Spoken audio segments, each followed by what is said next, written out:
हमारी अमीर लड़की जो है वो अपनी गरीब जो दोस्त है ना उससे कहती है कि अपना शोहर मुझे किराए पे दे दियो, किस्तों पे दे दियो, उधार दे दियो।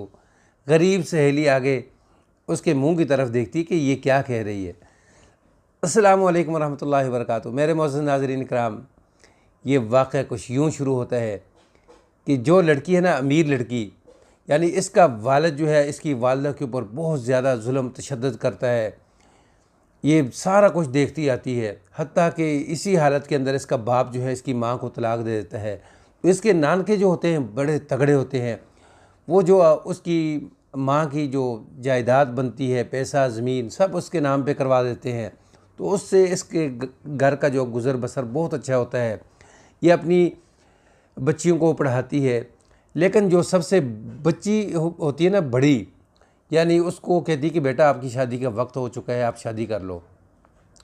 तो ये कहती है ना मामा, मैंने अपने बाप का जुल्म तशद्दुद जबर जो है वो देखा हुआ है, मर्द सारे ज़ालिम होते हैं, मैंने शादी नहीं करनी, छोटे बहन भाइयों की शादी करवा दें। तो नाजरीन, छोटे बहन भाइयों की शादी माँ करवा देती है। तो ये बड़ी जो है ना ये पढ़ी लिखी होती है, अच्छी जॉब होती है इसकी, ठीक ठाक पैसा होता है इसके पास। तो यानी इसकी उम्र जो है 35 को पहुँच जाती है।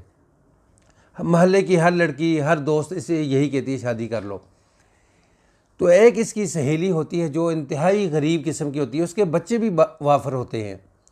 तो उसके पास आती जाती है, उसकी मदद करती है, माली इमदाद करती है, उसके बच्चों के लिए चीज़ें ले जाती है, खिलौने लेके जाती है। तो अक्सर उसके पास आती जाती है तो वो कहती है देखो मेरी प्यारी बहन आप शादी कर लो, आपकी उम्र गुजर रही है। तो वो कहती है कि मैं शादी नहीं करूँगी, मर्द सारे ज़ालिम होते हैं। तो वो कहती है कि देखिए कि मेरा जो शोहर है वो कैसा है। वो कहती है कि वो तो बहुत अच्छा है।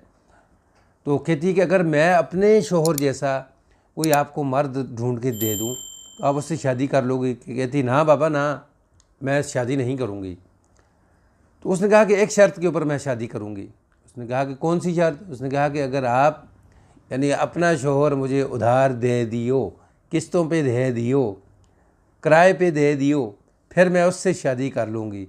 ये मुँह यानी आंखें फाड़ फाड़ के देखती कि ये मुझे क्या आ रही है। वो कहती देखो कि आपके बच्चे भी वाफर हैं, आपका शोहर जो है वो मज़दूरी करता है, आपका घर का निज़ाम बहुत ख़राब है, मैं आपकी और आपके शोहर की तनख्वाह लगा लूँगी। तो ये बातें करते करते इनका आपस में झगड़ा होता है। जो अमीर सहेली होती है ना वो उठ के चले जाती है। तो अब ये पीछे जो है वो सोचती है कि मेरी सहेली ने बात तो ठीक की है।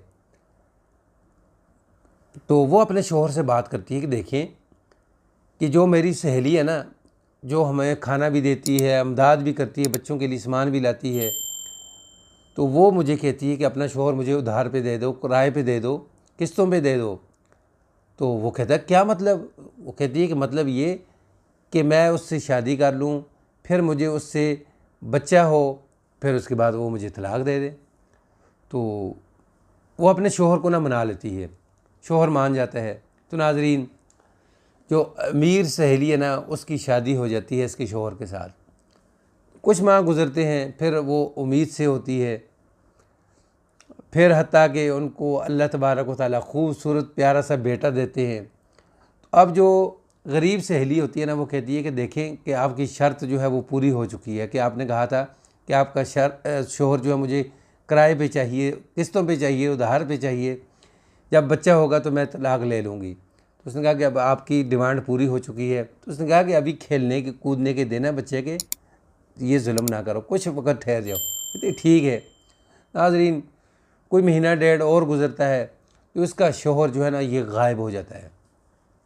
जो अमीर औरत होती है ना ये अब परेशान हो जाती है कि मेरा शोहर गया किधर।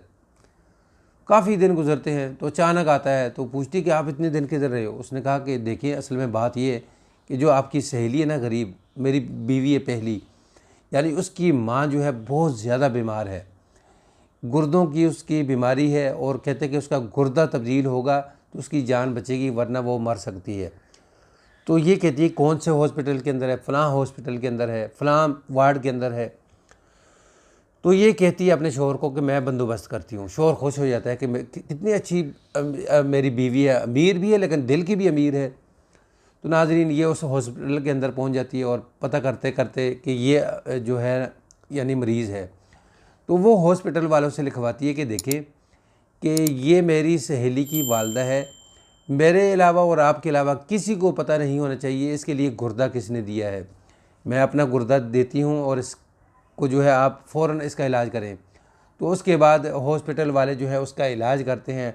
वो सेहतमंद होके वापस जब घर लौटती है तो अब ये पहले वाली बीवी अपने शोहर को कहती है कि देखें, मुआहदे के मुताबिक, स्टाम्प के मुताबिक जो काम करना था आपने वो कर दिया है, मेरी सहेली का बच्चा हो चुका है, तो अब आप इसको तलाक दे दें। तो ये शोहर जो है ना, यानी इसका भी उस दूसरी बीवी के साथ दिल लग जाता है, मोहब्बत प्यार हो जाता है, तो अब इसका भी दिल नहीं करता इसको तलाक दूँ। लेकिन वो कहता है देखें, पता है आपकी माँ यानी आज जिन कदमों के साथ चल रही है, ज़िंदगी गुजार रही है, दोबारा जो नई ज़िंदगी मिली है ये किसकी बदौलत मिली है। वो कहती किसकी बदौलत। उसने कहा कि आपकी यानी उसी सहेली की बदौलत जिसके लिए आप कह रही कि उसको तलाक दे दो।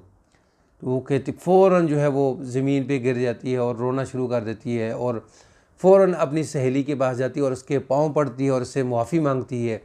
फिर कहती है कि देखें कि लोग दो दो शादियाँ भी कर लेते हैं और यानी ज़िंदगी गुजारते ही हैं ना, तो क्यों ना हम भी दोनों बहनें बन के, उसी तरह की सहेलियाँ बन के हम भी मोहब्बत और प्यार से ज़िंदगी जो है वो गुजारते जाएं।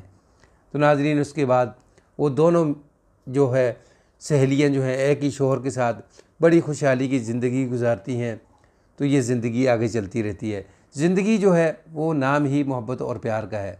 मोहब्बत प्यार अगर ज़िंदगी में ना हो तो वो कोई ज़िंदगी नहीं है। वाक़ई स्टोरी जो है ये सच्चा वाक़ई स्टोरी है। पसंद आए तो इसको शेयर कर दें। मैं आपके कमेंट्स का ज़रूर जो है वो इंतज़ार करूँगा कि आप यानी इसके मुताल्लिक़ क्या कहते हैं। अस्सलामु अलैकुम व रहमतुल्लाह।